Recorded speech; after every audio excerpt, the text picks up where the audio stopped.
The new LEGO Ninjago magazine just released, and this time it not only includes a highly sought after Frak minifigure, but also a second mystery minifigure and a limited edition trading card.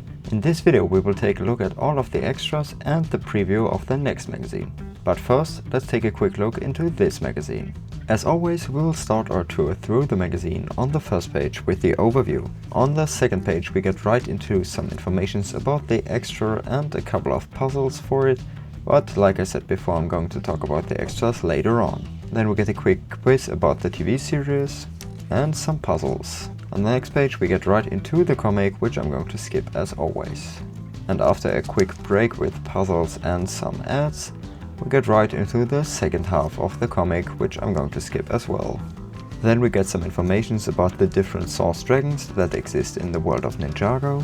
After that we got some information about one of the sets of the recent waves, paired with some puzzles. After that we get a game that can be played with 2 players. And now for the interesting part. The next magazine will include a Toyo minifigure and will release on the 29th of December. So don't forget to subscribe if you don't want to miss my video about that one. Before we talk about the extras, let's take a quick look at the posters. On the first one we see the Dragons Rising villains posing together like the ninja team. And the second one shows Lloyd and a couple of his scenes in a comic style. Now for the first extra of this magazine, the limited edition Arin trading card. It is in the same style as some of the ninja cards that we got in previous magazines. His overall stats are alright. He got one stat extremely high with 118 and another solid stat with 90. The others are just in the 60s. Overall a solid card. The first minifigure and the main extra of this magazine is Frak. So let me build him real quick and then we can talk about him.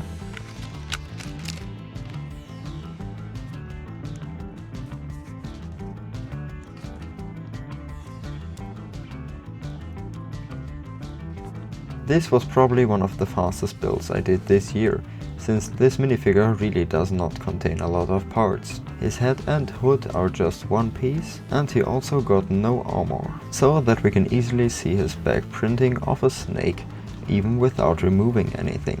On the front of the torso he got some armor plates that look similar to the mech suits the ninjas got. I think LEGO did a really lazy job on the head, since he doesn't even have any eyes or printing on the mouth. He just got the mask and everything else is just in the same color. Overall the minifigure looks pretty solid and is not too inaccurate. He only ever appeared in one set, and that explains why he is worth over 25 euros on BrickLink. As if the Frak minifigure on its own would not be reason enough to buy this magazine, they included a second minifigure. This can be different from magazine to magazine, but in this one it is near. So let me build her real quick and then we can talk about it.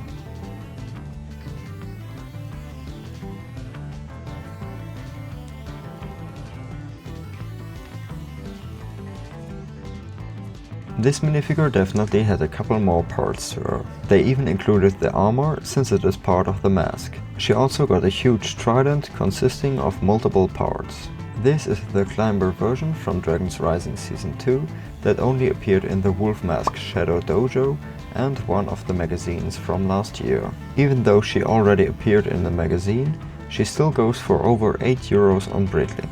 Under the hood we can see that she has one friendly side and one side with the mask on. Her entire torso on the front and back side is covered in ropes, which she obviously needs for climbing.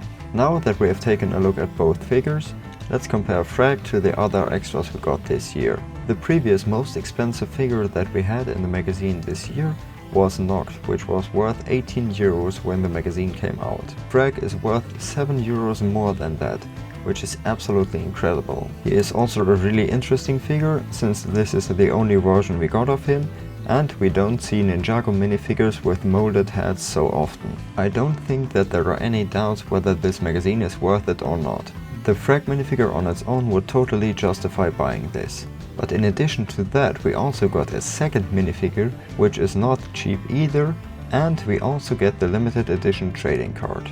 So this is definitely the best magazine that we've gotten this year. But is the current LEGO Star Wars magazine also the best this year, since it includes 2 extras as well? You can find that out by clicking the video that's on screen right now. And until then, have a great day.